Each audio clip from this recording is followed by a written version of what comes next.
What's going on? What's the purpose of all the wheelies and everything? Oh, I don't know. Huh? I thought this was designed to be on 2 wheels, not 1. Alright, do that again. And you want this on the YouTube channel. It'll be there. What is the temperature? 34! We're above freezing, people. So now that we're leaving Yamaha and Honda, let's talk about a Ducati. I want to talk about this Ducati Scrambler thing. Let's have a discussion. I'll present my opinions, and you tell me how stupid I am in the comments below. Here's the thing. So this bike comes out, right? Well, it's about to be out. They've gone hard, Ducati has, promoting this thing.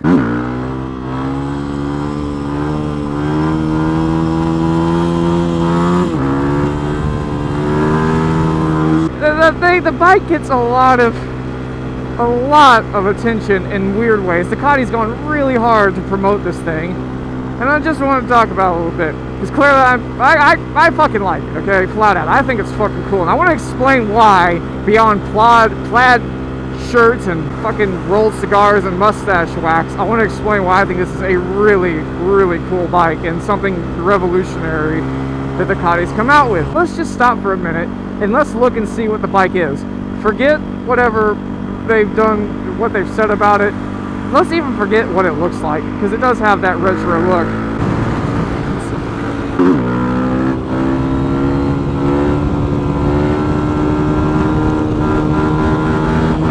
They'll wheelie for him. I don't know who that is. That's what I want to talk about right now, is what this fucking bike is on at its core. We've got a bike with a L-twin motor in it, 800 cc's, I think about 75 horsepower, 55 foot-pounds of torque. It's a lively engine. It's not a sport bike, and it's not trying to be. The frame, despite the looks of the bike, is a modern style frame built by Ducati. Suspension on the bike has a little more travel than your everyday sport bike has. It doesn't have as much as a dirt bike. It's somewhere in the middle. It's decent suspension, not crazy, but according to everyone who rides it, they say it rides really good. It's got a 17-18 inch wheel combo. That seems to play in well for what it does. It's not aimed at just being a road bike. The bike has some ground clearance and actually has a real amount of suspension. It seems that you can actually do some trail off-roading with it, which they've shown a lot in their advertisements, as well as some other people's review test rides of it. They're going pretty hard on it. They're definitely showing what the bike is capable of. On top of that, it also looks like it does pretty good on the street. It is a lightweight motorcycle. Wet weight is just over 400 pounds, so it's going to be very nimble, very narrow. The wide bars on it are going to give you a lot of leverage. It's going to give a motard sort of feel, I'm almost sure, with those bars on it like it has. You got fuel injection, ABS, you can turn on and off. What it appears to me is that the bike is going to feel like a naked sort of hooligan street bike that actually has some real off-road capabilities. An amazing all-arounder. Is it going to go trail riding on some hardcore trails? No. Is it going to be out running sport bikes on the back canyons? Probably not. But it's definitely going to let you do a little bit of everything, which is really cool.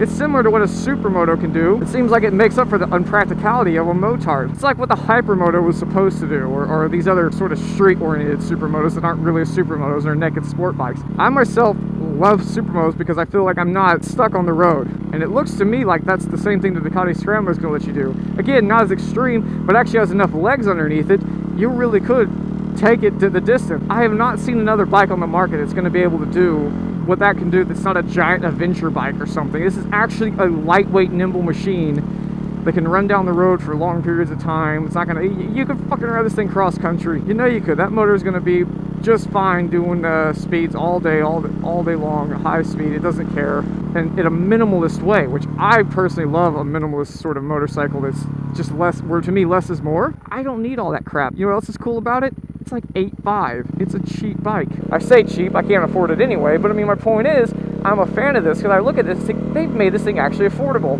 That is why I am a big fan of it. Now let's talk about the other things about it, whether you love or hate them. Some people are for this, some people isn't. Let's talk about the styling of the Scrambler.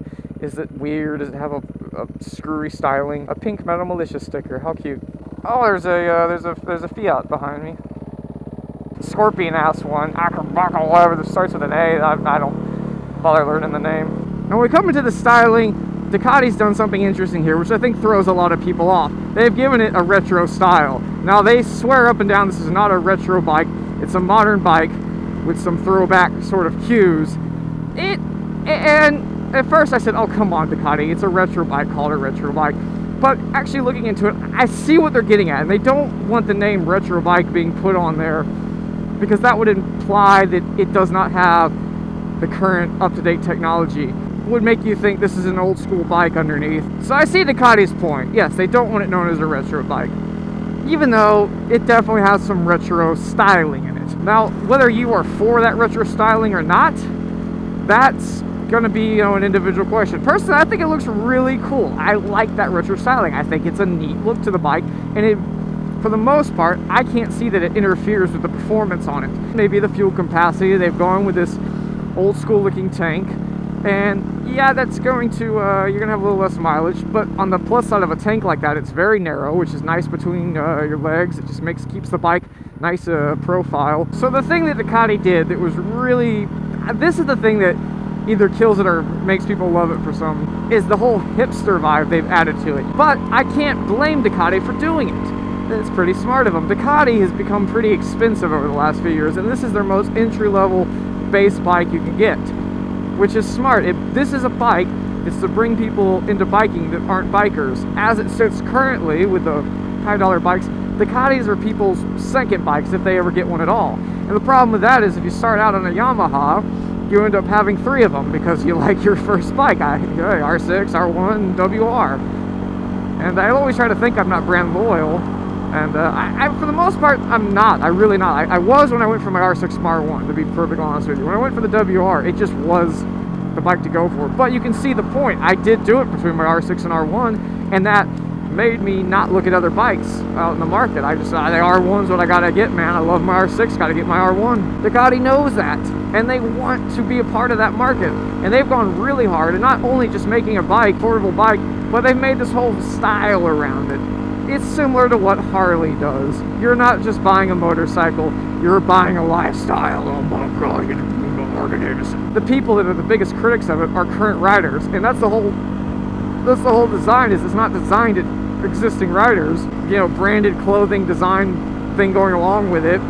This is designed at new riders that they're trying to get into the thing. So are they wrong for that? No, I don't think so. You can't blame anybody for any kind of marketing. Marketing's marketing. But does that mean if you don't like the hipster shit, you shouldn't care about this bike?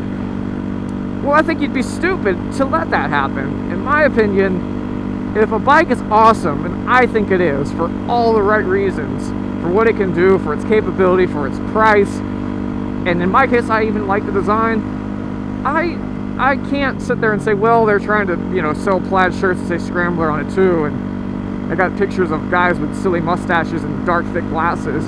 Well, I'm supposed to just not like the bike now because of the guys standing around it and what they're selling? I think it's foolish to allow yourself to get into that sort of mindset.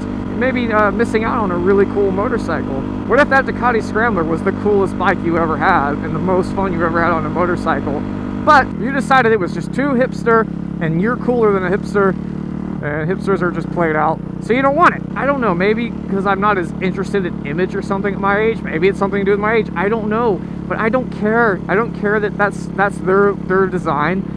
I'm gonna ride around wearing the same shit I always wear. If I owned one, if you like it, you're number one. You're the one who matters. If you're worried about other people's opinions, then, you know, get a white Gixxer 1000 and white Icon leather gear. I think it's cool. I think it's really unique.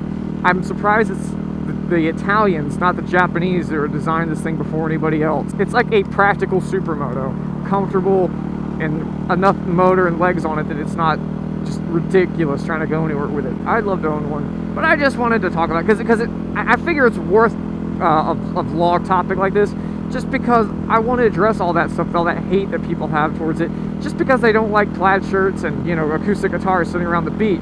I don't either, but who cares? Enjoy it for what it is. Anyways, if you completely disagree with me and think I'm an idiot, well, just let me know in the comments below. Not the first time I've heard that. Or you can click on one of the other links. Now to subscribe to the channel, you can subscribe and become a garden gnome and join the Gnome Nation. If you hate plaid and beard wax, join the club. If you like the Ducati Scrambler, let me know. Or if at least you think it's a good idea with potential, tell me what you would change on it. But you guys keep it classy, but not too classy. Not like beard wax and fucking rolling cigars and shit. Ducati Scrambler is super hooligan. Why am I the only one that sees it? It's such a hooligan bike, I don't know why I'm the only one that gets it.